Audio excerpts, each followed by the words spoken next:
There's a kind of silence that follows after being deceived. A heavy quiet, the kind that sits behind your ribs when you realize someone looked you in the eye and lied. It's not just the words that hurt. It's the intention, the manipulation, the way they twisted your reality until you began to question yourself. You replay their sentences at night, wondering where truth ended and illusion began. This is the tragedy of the liar. They do not just take your trust. They borrow your perception and make it serve them. But in Stoicism, deceit is not a surprise. It's an expected test. Marcus Aurelius wrote, "If someone can show me I'm wrong, I'll gladly change, for the truth is what I seek." The Stoic doesn't fear lies. He studies them, calmly. He observes their structure. Because understanding how liars manipulate is not about vengeance, it's about clarity. And today, you'll learn to see through their words, not with anger, but with reason. These are the 4 questions liars ask to manipulate you and how Stoic wisdom makes you untouchable. Question 1, do you trust me? The first question liars ask is simple. Do you trust me? They ask it too soon, too softly, before they've earned it. And they ask it because they know your instinct is to say yes. It's human nature to want connection, to believe in good intentions, to prove you're not cynical. The liar senses that and builds their web around it. Do you trust me? Becomes not a question, but a trap. Because once you answer yes, they will use that trust as a tool of leverage. You'll hesitate to confront them later, afraid to seem paranoid or unkind. That's how they gain control, not through dominance, but through guilt. Seneca once wrote, "The first step to wisdom is to distinguish between the things that lie within our power and those that do not." Your trust is within your power.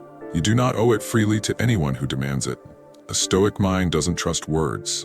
It trusts patterns. It watches how people act when there is nothing to gain. The liar fears this kind of mind, the kind that observes in silence, because silence cannot be deceived. When a liar asks, "Do you trust me?" the Stoic answers, "I trust time." Time reveals what words conceal. You don't need to accuse. You don't need to react. The truth exposes itself to those patient enough to wait. The calm mind does not rush to believe. It stands still, watching. Remember this, the more a person needs you to trust them immediately, the less they deserve it. Real trust doesn't need to be demanded, it's demonstrated. So the first defense is not skepticism, but stillness. Observe how people handle your hesitation. Those who respect it are genuine. Those who pressure it manipulate. A Stoic builds trust slowly, like a fortress of stone, not because he is cold, but because he understands the value of peace. The liar moves fast, the Stoic moves never. And in that patience, deception dies. Question 2, why don't you believe me? The second question liars ask is, why don't you believe me? This is where manipulation sharpens its edge. The liar begins to reverse the burden, making your doubt look like betrayal. You start to feel guilty for questioning what should have been proven. This is emotional warfare disguised as innocence. The liar uses tone, eyes, and timing to make you second-guess your intuition. It's a performance, and the price of your belief is your peace. Epictetus warned, when someone tries to provoke you, remember, it is your own opinion that disturbs you. The Stoic knows this well. When someone demands belief, they are not defending truth, they are defending control. Truth needs no defense. It stands by itself, silent and unwavering. Only lies require constant justification, constant pressure to be believed. And when a liar asks, why don't you believe me? The Stoic's answer is quiet, because belief must be earned. The liar cannot exist without your emotional reaction. They feed on the confusion, on the need to explain yourself, on the storm inside your chest. But the Stoic doesn't explain. He observes. He sees the guilt trap forming and steps aside. You don't owe anyone blind faith, especially not to those who fear examination. The moment you begin defending your doubt, you've already lost the conversation. So instead, stay centered. Let silence do the talking. The liar expects panic. Instead, give them peace. The liar expects explanation. Instead, offer presence. A calm pause is more powerful than 1,000 arguments, because in that pause, they see that their control has failed. Remember this, liars thrive on urgency. They want your instant reaction, your impulsive defense, your flustered denial. But a Stoic knows that truth and time are allies. The one who speaks least holds the most power. When they say, why don't you believe me? Look them in the eyes and smile slightly, because you've already seen through the act. The calm mind doesn't need proof. It recognizes chaos and refuses to join it. Question 3. Are you calling me a liar? The third question liars ask is, are you calling me a liar? Now the manipulation becomes defensive, almost theatrical. It's designed to intimidate, because if they can make you fear confrontation, they can make you silence yourself. And silence, in this case, becomes a cage. The liar turns your search for truth into an act of disrespect. They play the victim so you question your strength. It's a tactic as old as time, turning accusation into guilt. Marcus Aurelius once wrote, "You have power over your mind, not outside events. Realize this, and you will find strength." The Stoic applies this by refusing to play the liar's game. When someone says, "Are you calling me a liar?" the calm response is neither yes nor no. It's a mirror. I'm only asking for clarity. Because truth doesn't need accusation, it only needs persistence. Liars weaponize emotion because they cannot survive logic. They provoke anger, hoping you'll lose composure and become the story. They want your reaction to overshadow their deceit. But the Stoic knows reaction is surrender. He remains unmoved. A calm demeanor in the face of accusation exposes the liar faster than any argument ever could. Because when you stop reacting, they start unraveling. In their silence, their contradictions echo.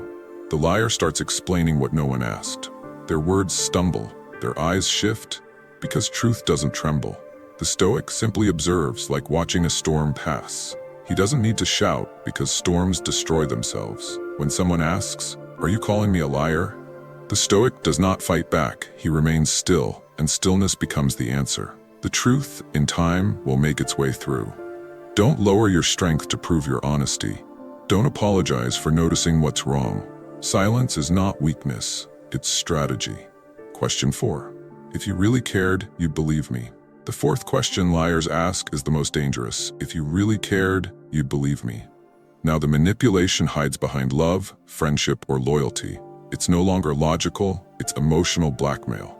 They weaponize your empathy, your kindness, your heart. They turn care into compliance. The Stoic sees through this instantly. Because love without truth is just control in disguise. Seneca said, "He who does not prevent a sin when he can, commands it." When you allow deception for the sake of harmony, you're not protecting peace, you're enabling chaos.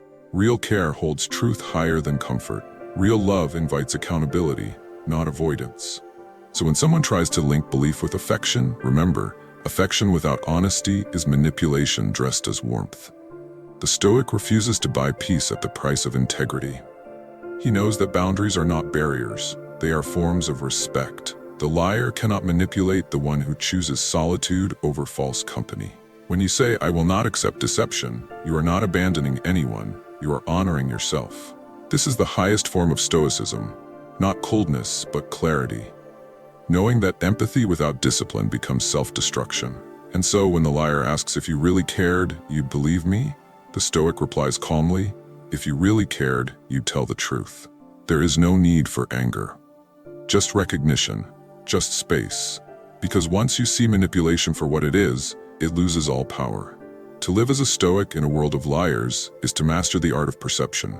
To see without judging, to hear without reacting, to sense deceit and still remain calm. The Stoic doesn't chase exposure. He allows truth to surface on its own. He knows that the only control he truly owns is over his inner response. Marcus Aurelius once said, "If it is not right, do not do it. If it is not true, do not say it." But the modern Stoic adds, "If it is not peaceful, do not engage it." The liar's game is distraction.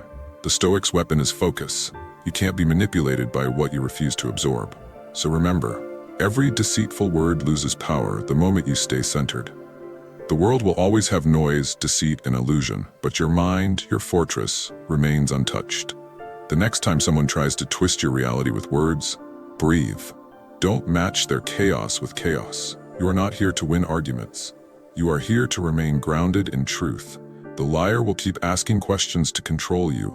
But you ask only one. Does this deserve my peace? Because in the end, clarity is freedom. You don't have to expose every lie, you just have to stop participating in them. You don't have to prove what's true, you just have to live it. So walk quietly, watch clearly, and choose calm over conflict. The wise do not shout about truth, they embody it. If this message found you in a moment of confusion, let it be your reminder: reason over reaction, peace over pride. And if these words spoke to your soul, share them. Someone out there is fighting the same battle. Until then, stay stoic, stay grounded, stay free. Your peace is your power.